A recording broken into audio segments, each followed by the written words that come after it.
బేతాళ కథ. కలియుగ భీముడు. పట్టువదలని విక్రమార్కుడు చెట్టు వద్దకు తిరిగి వెళ్ళి చెట్టుపై నుంచి శవాన్ని దించి భుజాన వేసుకుని ఎప్పటిలాగే మౌనంగా శ్మశానం కేసి నడవసాగాడు.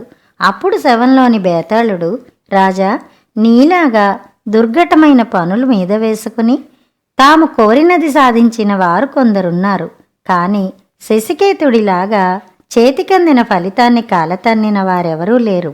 శ్రమ తెలియకుండా నీకు శశికేతుడి కథ చెబుతాను విను అంటూ ఇలా చెప్పసాగాడు. నవకేతన నగరానికి పుష్పకేతుడనే రాజు ఉండేవాడు.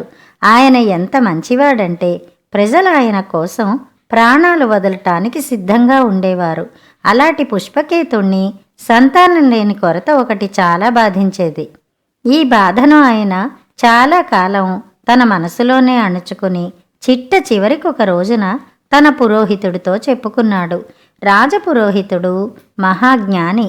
ఆయన రాజుతో, మహారాజా, ప్రజలంతా మీ బిడ్డలే కదా, అయినా బిడ్డలు కలగాలన్న కోరిక మీకున్నట్టుగానే ప్రజలకు కూడా ఉండడం సహజం. ప్రజలందరికీ సంతర్పణ చెయ్యండి. వచ్చిన వారిని అందరి నుంచి సుపుత్రుడు కలగాలని ఆశీర్వాదం పొందండి. ప్రజలందరూ మనస్ఫూర్తిగా చేసే ఆశీర్వాదం వృధా పోదు అన్నాడు. పుష్పకేత మహారాజు పురోహితుడు చెప్పినట్టే చేశాడు. దేశంలో ఉన్న సమస్త జనానికి సమారాధన అవిచ్ఛిన్నంగా జరిగింది. భోజనం చేసి వెళ్లే ప్రతి మనిషి చేత రాజు ఆశీర్వాదం పొందాడు. అందరి ఆశీర్వాదాలు ఫలించి ఏడాది తిరిగేసరికల్లా రాజుకొక చక్కని కొడుకు కలిగాడు. అతనికి శశికేతుడని పేరు పెట్టుకున్నారు. శశికేతుడికి తండ్రిలోని సద్గుణాలన్నిటితో పాటు అసాధారణమైన ధైర్యము, బలము కూడా పెంపొందాయి. యుక్త వయసు రాగానే అతనికి పెళ్లి చేయ నిశ్చయించి అనేక దేశాల రాజకుమార్తెలను చూశారు. వారెవరూ అతనికి నచ్చని కారణం చేత అప్పుడే నాకు పెళ్లి దేనికి అని శశికేతుడు తాత్సారం చేస్తూ వచ్చాడు. కానీ అతనికి పెళ్లాడాలన్న కోరిక లేకపోలేదు. ఒకనాడతను పురోహితుడి ఇంటికి వెళ్ళి, స్వామి, నాకు తగిన కన్య ఎక్కడున్నదో చెప్పగలరా అని అడిగాడు.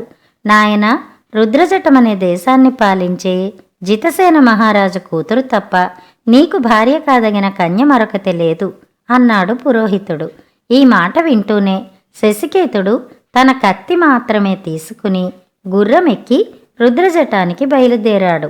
అతను రాజధానికి చేరి ఒక పేదరాశి పెద్దమ్మ ఇంట బస చేసి, పెద్దమ్మ, నేను ఈ దేశపు రాజకుమార్తెను పెళ్లాడదామని వచ్చాను. ఎవరి ద్వారా ప్రయత్నం చెయ్యమని సలహా ఇస్తావు అని అడిగాడు. పెద్దమ్మ పెద్దగా నిట్టూర్చి, అయ్యో నాయనా, నీ వంటి వాళ్లకు 100 మందికి ఆ రాజకుమార్తె ఇప్పటికి పెళ్లి చేసేసింది.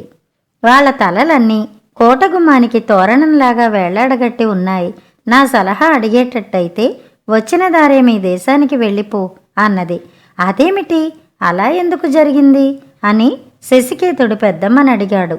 ఏం చెప్పమంటావు నాయనా, మా రాజుగారమ్మాయి 4 ఏళ్ల పిల్లగా ఉండగా ఎవరో మంత్రగాడు ఎత్తుకుపోయాడని చెప్పుకున్నారు. 2 రోజుల పాటు దేశమంతా అట్టుడికిపోయింది. ఆ తర్వాత రాజుగారు చాటింపు వేయించి తన కుమార్తెను ఎవరూ ఎత్తుకుపోలేదని, ఆమె అంతఃపురంలో సురక్షితంగానే ఉన్నదని ప్రజలకు తెలియపరిచాడు. 2 ఏళ్ల క్రితం ఆ పిల్లకు యుక్త వయసు వచ్చింది. పెళ్లి ప్రయత్నాలు ఆరంభించారు. అనేక మంది రాజకుమారులు ఆమె అందచందాలను గురించి విని పెళ్లాడతామని వచ్చారు. తనను పెళ్లాడడానికి రాజకుమార్తె ఒక షరతు పెట్టింది. ఇక్కడికి 10 కోసల దూరాన ఉండే భీమవనంలో కలియుగ భీముడని ఒకడున్నాడు. వాణ్ణి జయించి వాడి తల నరికి తెచ్చిన వాణ్ణి తాను పెళ్లాడతానంటుంది. అలా చెయ్యలేని వాడి తల కొట్టించి కోటగుమ్మానికి వేళ్లాడదీయిస్తుంది. అందుచేత నువ్వామెను పెళ్లాడే ఆలోచన వదులుకోబాబు అన్నది పెద్దమ్మ. ఇంత దూరం వచ్చి ఓడిపోయి తిరిగిపోతానా పెద్దమ్మ? రాజకుమార్తె ఇలా రాజకుమార్ల తల్లు నరికేస్తుంటే రాజైనా ఇదేమిటనడా అని శశికేతుడు అడిగాడు. ఏం చెప్పమంటావు నాయనా, ఆ రాజు పిరికివాడు, కూతురంటే భయపడతాడని చెప్పుకుంటారు అన్నది పెద్దమ్మ. మన్నాడే శశికేతుడు రాజభవనానికి వెళ్ళి, నన్ను రాజకుమార్తె పెళ్లాడుతుందేమో తెలుసుకోవటానికి వచ్చాను అని రాజుకు కబురు చేశాడు. అతన్ని భటులు లోపలికి తీసుకుపోయారు. సింహాసనాల మీద ఒక పక్కగా రాజు, మరొక పక్కగా రాజకుమార్తె కూర్చుని ఉన్నారు. శశికేతుడు మరొక ఆసనం మీద కూర్చుని తాను వచ్చిన పని వాళ్లకు చెప్పాడు. రాజకుమార్తె అతనికేసి వెటకారంగా చూస్తూ, భీమవనంలో ఉండే కలియుగ భీముడి శిరస్సు తెచ్చి నాకు చూపినట్టయితే నేను ఎవరినైనా పెళ్లాడతాను.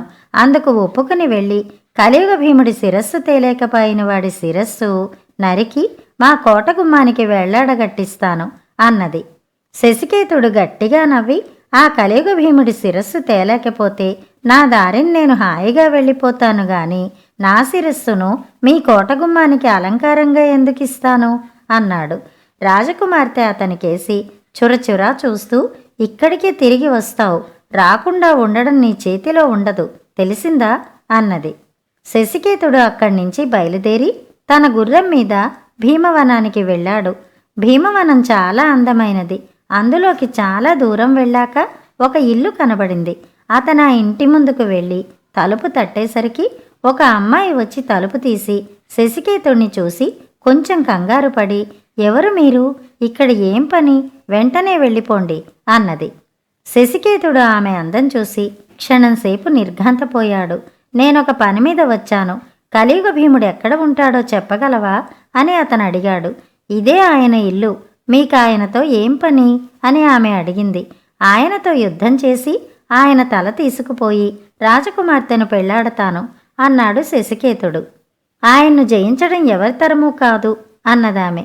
జయించకపోతే ఆయన చేతిలో ఓడి చనిపోతాను. ఎలాగైనా ఒకటే, నేనాయన తల తీసుకురాకపోతే రాజకుమార్తె నా తల తీయిస్తుంది అన్నాడు శశికేతుడు. నేనాయన కుమార్తెను. మా తండ్రి ఈ పక్కనే జువ్వి చెట్టు కింద నిద్రపోతూ ఉంటాడు అన్నదామె. సరే వస్తాను అని శశికేతుడు బయలుదేరుతుండగా ఆమె అతన్ని వెనక్కు పిలిచి రహస్యంగా, ఆయన తల దొరికినట్టయితే దాన్ని ఎక్కడా కింద పెట్టవద్దు, చేతిలోనే పట్టుకుని తిన్నగా నా దగ్గరికి రండి అన్నది. శశికేతుడు ఆమె చూపిన దిక్కుగా వెళ్ళి జువ్వి చెట్టు కింద పడుకుని నిద్రపోతున్న మహాకాయుణ్ణి ఒకణ్ణి చూశాడు. అతను ఆ కలియుగ భీముణ్ణి ఒక్క తన్ను తన్నేసరికి ఆ మనిషి లేచి కూర్చుని, ఎందుకు నన్ను లేపావు అని అడిగాడు. నువ్వే కలియుగ భీముడివైతే కత్తి తీసుకుని యుద్ధానికి రా అన్నాడు శశికేతుడు. కలియుగ భీముడు ఏ ఆయుధము లేకుండానే కలియబడ్డాడు. శశికేతుడు కూడా కత్తి దూయక కలియుగ భీముడితో బాహాబాహి యుద్ధం సాగించాడు. కొంతసేపు ఇద్దరూ యుద్ధం చేశాక కలియుగ భీముడు కాస్త వెల్లకిలా పడిపోయాడు.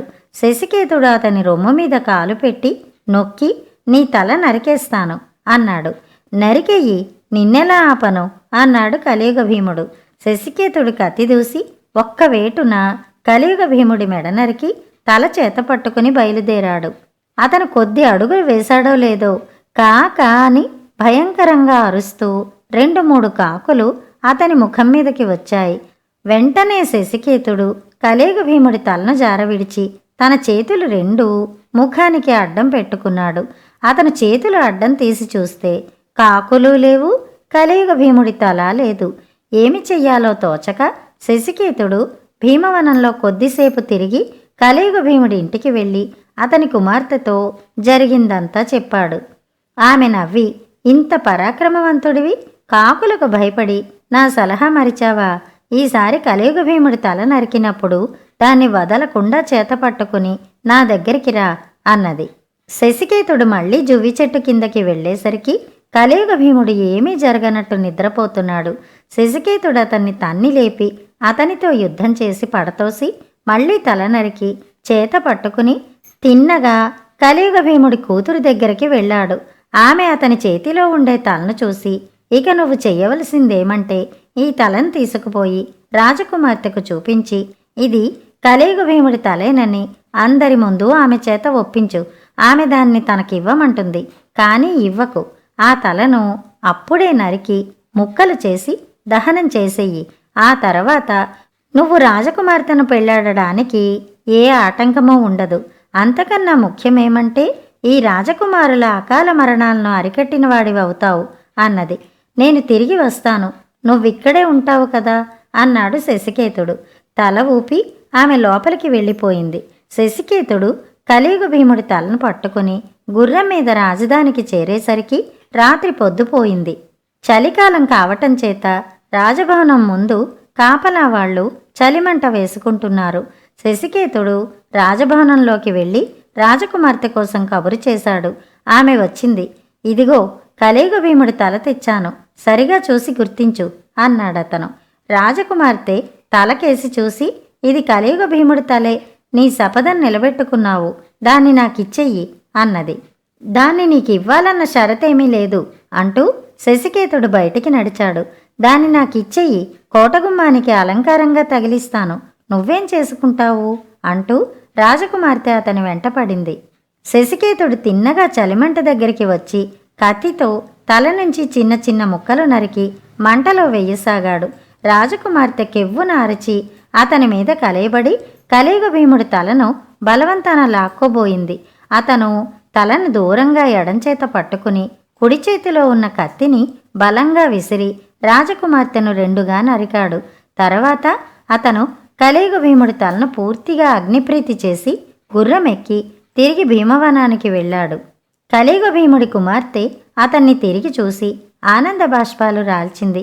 అతను ఆమెకు జరిగిందంతా చెప్పి ఆమెను తన గుర్రం మీద ఎక్కించుకుని తన నగరానికి వెళ్ళి అక్కడ ఆమెను వైభవంగా పెళ్లాడి సుఖంగా ఉన్నాడు. బేతాళుడి కథ చెప్పి, రాజా, అంత శ్రమపడి కలియుగ భీముడి తల తెచ్చిన రాజకుమారుడు రాజకుమార్తెను పెళ్లాడక కలియుగ భీముడి కుమార్తెను ఎందుకు పెళ్లాడాడు? కలియుగ భీముడి కుమార్తె తన తండ్రి చావుకు ఎందుకు సహాయపడింది? పురోహితుణ్ణి సలహా అడిగి బయలుదేరిన రాజకుమారుడు ఆ సలహా ప్రకారం ఎందుకు నడుచుకోలేదు? ఈ ప్రశ్నలకు సమాధానం తెలిసి కూడా చెప్పకపోయావో నీ తల పగిలిపోతుంది అన్నాడు. దానికి విక్రమార్కుడు, శశికేతుడు పురోహితుడి సలహాను అక్షరాలా పాటించాడు. కలియుగ భీముడు రాజకుమార్తెను చిన్నతనంలో ఎత్తుకుపోయిన మాంత్రికుడు. బహుశా రాజకుమార్తెగా నటిస్తున్నది ఆ మాంత్రికుడి కూతురై ఉంటుంది. అన్ని ఏళ్లుగా మాంత్రికుడి వద్ద బందీగా ఉన్న రాజకుమార్తె అతన్ని నాశనం చెయ్యటానికి ప్రయత్నించడంలో ఆశ్చర్యం లేదు అన్నాడు. రాజుకి ఈ విధంగా మౌనభంగం కలగ్గానే బేతాళుడు శవంతో సహా మాయమై మళ్ళీ చెట్టెక్కాడు. కథ సమాప్తం. కథ కంచికి, మనం ఇంటికి.